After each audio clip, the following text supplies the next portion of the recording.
रागिनी सोच रही थी कि उससे ऐसी क्या गलती हुई कि उसका पति। कहानी।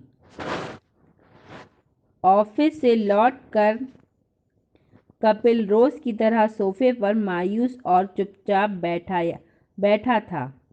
रागिनी पानी लेकर आई और उसे इस तरह बैठा देखकर बगल में बैठते हुए बोली, क्या बात है कपिल, कुछ दिनों से परेशान दिख रहे हैं आप।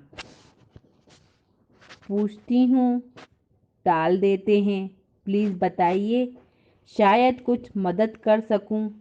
लेकिन रागिनी की उम्मीद कम थी कि कपिल कुछ बताएगा। फिर भी उसने कपिल की हथेली अपनी हथेलियों में रखते हुए कहा, कह देने से मन हल्का हो जाता है।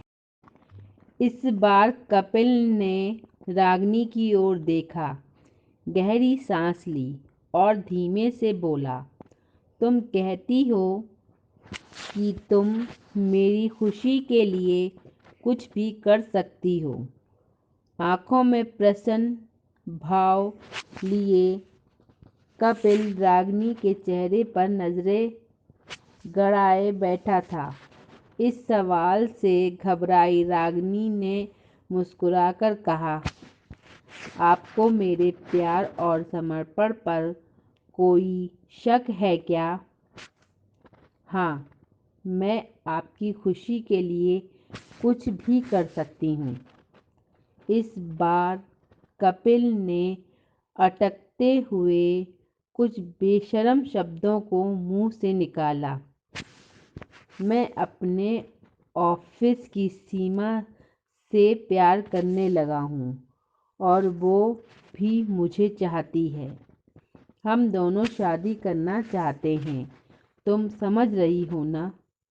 बात पूरी होने तक रागिनी कपिल का हाथ छोड़ चुकी थी।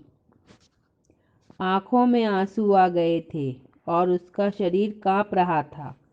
वो उठी और अपने कमरे में बंद हो गई। रागिनी के मन में सवाल उठ खड़े हुए, ये क्या हुआ? आखिर क्यों इतना प्रेम और समर्पण, फिर भी ऐसी बात? ये वही कपिल है जो उसकी नौकरी करने की बात पर बोला था कि तुम्हें मर्दों के साथ रहने का ज़्यादा शौक है क्या? और उच्च शिक्षित रागिनी ने अपनी ख्वाहिशों को तिलांजलि देकर घर को और कपिल के जीवन को संवारने में खुद को खुशी खुशी व्यस्त कर लिया। और आज रागिनी की आंखें रो रो कर सूज गई थीं। रागिनी का दिमाग शून्य हो चुका था। रागिनी ने ब्लेड उठाया और कलाई पर रखा ही था कि उसे नन्हे बेटे का ख्याल आ गया जो वहीं गहरी नींद में सो रहा था। एक पल में होता हादसा बच गया। रागिनी ने अगले ही पल दरवाज़ा खोला। उसके हाथ में एक सूटकेस था। कपिल चुपचाप खड़ा था। रागिनी ने उसे सूटकेस पकड़ाते हुए कहा, हाँ, आपकी खुशी के लिए कुछ भी कर सकती हूँ। आपको आज़ाद कर रही हूँ। अपनी प्रेमिका के साथ चाहे जहाँ जाकर रहो। ये मकान मेरे नाम पर है, लिया गया था तो मैं इसी कानूनी मालकिन हूँ। और हाँ, वो दोनों फ्लैट भी मेरे ही हैं। ये कार की चाबी यहीं रखते जाना, मेरे पापा ने दी है। अब आप जा सकते हैं। अचंभित खड़ा कपिल घर से निकल गया। उसे शांत और सौम्य रागिनी से ऐसी उम्मीद न थी। 2 घंटे बाद ही कपिल वापस दरवाजे पर था। रागिनी, मुझे माफ़ कर दो प्लीज़। फूट फूट कर रोते हुए कपिल कहता, जा रहा था वो सीमा मौका परस्त निकली। उसने मुझे इस हाल में देखा तो मुझसे संबंध खत्म कर दिए। मैंने क्या नहीं किया उसके लिए, और उसने मुझे ही ठुकरा दिया। रागिनी ने दरवाज़ा खोला और अंदर जाने लगी।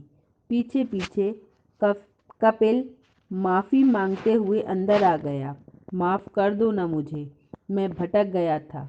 रागिनी बोली, मौका परस्त तो तुम भी हो कपिल, पर मैं तुम्हारे जैसी नहीं हूँ। तुम इस घर में तो रहोगे, पर अब मेरा प्यार, समर्पण और भावनाएं तुम्हें नहीं मिलेंगी। तुम अब मेरे पति नहीं हो। मेरा पति उसी दिन खो गया था जब उसके मन में किसी और के लिए आकर्षण पैदा हुआ।